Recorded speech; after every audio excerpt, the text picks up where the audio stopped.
Hello everyone, आज मैं आपके लिए इंडिया के बढ़ते हुए इलेक्ट्रॉनिक्स इंडस्ट्री के बारे में एक एक्साइटिंग न्यूज लाया हूं। इंडियन गवर्नमेंट ने एक बहुत बड़ा ARS 22 919 करोड़ का प्रोडक्शन लिंक्ड इंसेंटिव यानी PLI स्कीम अप्रूव किया है। ये scheme non semiconductor electronic components की देसी मैन्युफैक्चरिंग को बढ़ावा देने के लिए है। तो बात क्या है? ये PLI स्कीम 6 साल तक चलेगी और इसका टारगेट लगभग 91,600 जॉब्स क्रिएट करना और Rs 350 करोड़ का इन्वेस्टमेंट अट्रैक्ट करना है।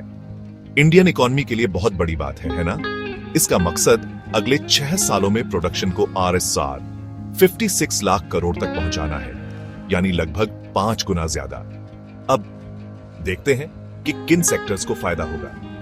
यह स्कीम कुछ खास एरियाज जैसे telecom, consumer electronics, automobiles, medical devices और एनर्जी पर फोकस कर रही है। सीधी बात है, ये इंपोर्ट्स पर निर्भरता कम करने और एक्सपोर्ट्स बढ़ाने की पूरी कोशिश है।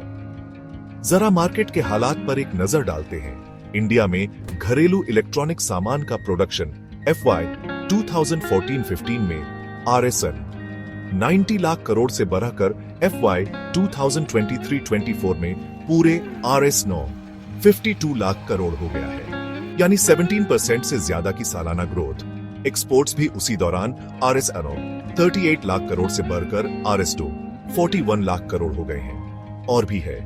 FIO के अजय सहाय जैसे एक्सपर्ट्स का मानना है कि इस स्कीम से सप्लाई चेन अच्छी होगी और एक्सपोर्ट के नए मौके बनेंगे, जिससे इंडिया आत्मनिर्भर बनेगा। ग्लोबल ट्रेड रिसर्च इनिशिएटिव के अजय श्रीवास्तव भी कहते हैं कि स्कीम की कामयाबी के लिए स्ट्रेटेजिक प्लानिंग और इंपोर्ट्स को महंगा करना जरूरी है।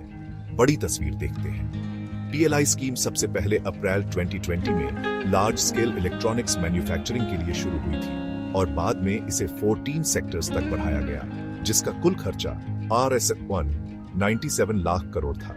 FY 2023-24 तक इसने RS1 46 लाख करोड़ का इन्वेस्टमेंट अट्रैक्ट किया है।